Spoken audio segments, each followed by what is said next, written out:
Hello children, good morning. Today let us learn about some TPR activities. Okay? ನೋಡಿ ಮಕ್ಕಳ, ಇವತ್ತಿನ ದಿನ ನಾವು ಕೆಲವೊಂದು ಆ್ಯಕ್ಷನ್ ವರ್ಡ್ಸ್ಗಳ ಬಗ್ಗೆ ತಿಳ್ಕೊಳ್ಳೋಣ. ಆಯಿತಾ? ಫಸ್ಟ್ ನಾವು ಸ್ಟ್ಯಾಂಡ್ ಅಪ್ ಅಂದರೆ ಏನು ಅನ್ನೋದನ್ನು ಕಲಿತ್ಕೊಳ್ಳೋಣ. ಸ್ಟ್ಯಾಂಡ್ ಅಪ್ ಅಂದರೆ ಎದ್ದು ನಿಲ್ಲು ಅಂತ. ನೀವು ದಿನನಿತ್ಯ ಹಲವಾರು ಬಾರಿ ಈ ಆ್ಯಕ್ಷನನ್ನು ಮಾಡಿರ್ತೀರ. ಎದ್ದು ನಿಲ್ಲು ಅನ್ನೋದಕ್ಕೆ ಇಂಗ್ಲೀಷ್ನಲ್ಲಿ ಸ್ಟ್ಯಾಂಡ್ ಅಪ್ ಅಂತ ಹೇಳ್ತಾರೆ.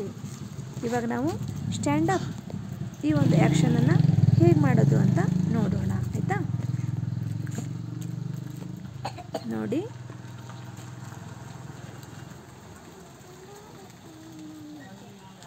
ನೋಡಿ ಮಕ್ಕಳೇ, ಸ್ಟ್ಯಾಂಡ್ ಅಪ್ ಅಂದಾಗ ಎದ್ದು ಈ ಥರ ನಿಂತ್ಕೊಳ್ಬೇಕು. ಗೊತ್ತಾಯ್ತಾ ಮಕ್ಕಳೇ? ಸ್ಟ್ಯಾಂಡ್ ಅಪ್ ಅಂದಾಗ ಏನು ಮಾಡಬೇಕು? ನೀವು ಕುಳಿತ ಜಾಗದಿಂದ ಎದ್ದು ನಿಂತ್ಕೊಳ್ಬೇಕು. ಇನ್ನೊಮ್ಮೆ ಹೇಳಿ, ಸ್ಟ್ಯಾಂಡ್ ಅಪ್.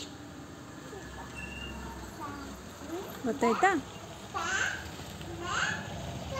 ಸ್ಟ್ಯಾಂಡ್ ಅಪ್ ಅಂದ್ರೆ ಏನು ಹೇಳಿ? ಎದ್ದು ನಿಲ್ಲು.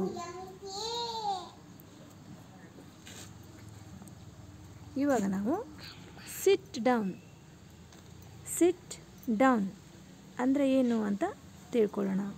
ಸಿಟ್ ಅಂದರೆ ಕುಳಿತುಕೊಳ್ಳೋದು, ಡೌನ್ ಅಂದರೆ ಕೆಳಗೆ. ಸಿಟ್ ಡೌನ್ ಅಂದರೆ ಕೆಳಗೆ ಕುಳಿತುಕೊಳ್ಳೋದು. ಹಾಗಾದರೆ ನಾವು ಸಿಟ್ ಡೌನ್ ಈ ಆ್ಯಕ್ಷನನ್ನು ಹೇಗೆ ಮಾಡೋದು ಅಂತ ನೋಡೋಣ. ಆಯಿತಾ?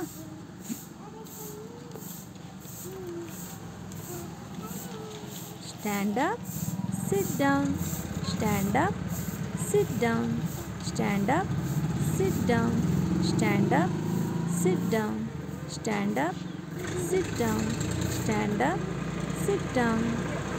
ನೋಡಿದ್ರಲ್ಲ ಮಕ್ಕಳೇ, ಸ್ಟ್ಯಾಂಡ್ ಅಪ್ ಅಂದಾಗ ಎದ್ದು ನಿಲ್ಲಬೇಕು. ಸಿಟ್ ಡೌನ್ ಅಂದಾಗ ಕೂತ್ಕೊಳ್ಬೇಕು. ಸ್ಟ್ಯಾಂಡ್ ಅಪ್ ಅಂದಾಗ ಎದ್ದು ನಿಲ್ಲಬೇಕು. ಸಿಟ್ ಡೌನ್ ಅಂದಾಗ ಕುಳಿತುಕೊಳ್ಬೇಕು. ಗೊತ್ತಾಯ್ತಲ್ಲ ಮಕ್ಕಳೇ? ಸ್ಟ್ಯಾಂಡ್ ಅಪ್ ಮತ್ತು ಸಿಟ್ ಡೌನ್. ಹೇಳಿ ಇನ್ನೊಮ್ಮೆ, ಸ್ಟ್ಯಾಂಡ್ ಅಪ್, ಸಿಟ್ ಡೌನ್.